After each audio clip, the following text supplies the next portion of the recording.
Бүтіндүния татар конгрессы 2020 жылдағы шеллекке йомғақ ясады. Матбуғат конференциясын республика премьер-министр орынбасары конгрессінің милли шура рәисе Уасил Шайхразиев уздырды.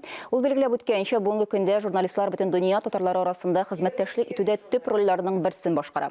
Спикер Бөек Ватан сугышында җиңүнең 75 еллыгы эшләктә Татарстан АССР төзелүнең 100 еллыгын бәйрәм итүдә башкарылган эшләр турында да искә төшерде.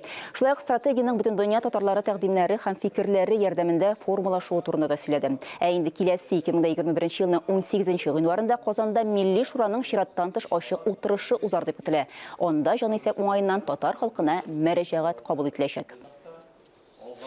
2020 ел пандемия белән халык күңеленә кирип калса да, ләкин ул татар күңелендә татарның гамәли стратегиясын кабул иткән ел булып кирип калачак. Бу халкыбызның төп документы.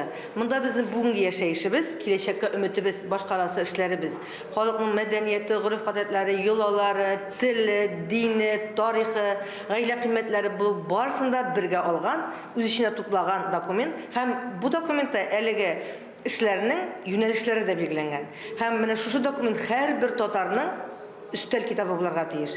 Һәм уларны танышып, шул эшләрне башкарырга тиеш. Киләсе ел өчен кабул иттек беренче тапкыр конгресс тарихында татар халкының бердәмлеге елы дип. Чөнки ул безнең өчен бик кирәкле ел, бик кадерле ел булачак. Без халык санын барлаячакбыз. Бүгенге көндә татарлар Россия күләмендә икенче урында, сон ягыннан. Һәм менә без шушы югарылыкта калырга тиешбез.